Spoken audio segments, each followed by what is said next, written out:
हे बघा मित्रांनो, खालच्या आळीची ना आखी वर्गणी जमा झाली बरं का. वरच्या आळीची ना एक घर ना राहिले पाहिजे बरं का, सगळी वर्गणी आली पाहिजे. कारण आपल्याला गणपती हात पुरून एवढा आणायचा बरं का, ध्यानात ठेवायचं.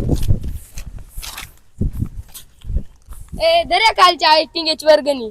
हा बरं झालं. आणि तू ध्यानात ठेव, वरच्या आळीचा लाल्या बेल्या जर मध्ये आला पाडून आणायचा, पण वर्गणी घेऊनच यायची बरं का रे, ध्यानात ठेवायचं. मी तुम्हाला एकटाच सांगतो, परत सांगणार नाही.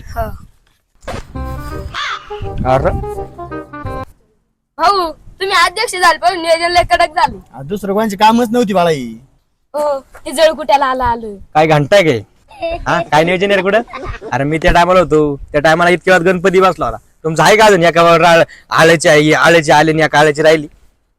अरे वर्गणी सगळ्यांकडून गोळा करतात म्हणून मी वर्गणी गोळा करत होतो. कवा घरात पैसे घातले, आपल्या पोत्याने पैसा आहे. अरे मला गरज नाही. अरे साऊथचा गणपती बसू शकतो, पाहिजे तुम्हाला. म्हणून आतापर्यंत मंडळ मागे राहिले. अरे तू जळकुंड्या पोत्या पैसे म्हणतो ना, आधी गणपतीची वर्गणी दिली ते पग म्हणी नाव पाव हाय त्याच्यात त्याचं. नाही ना अजून नाव नाही त्याचं. अध्यक्ष याची मागच्या वर्षीची वर्गणी राहिलेली बघा तुम्ही मागच्या वर्षी.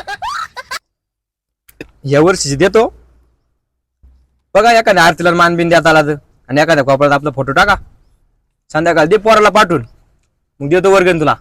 हे चला पोरानो बघू वर्गणी दिलं मग फोटो टाकूया कोपऱ्याला.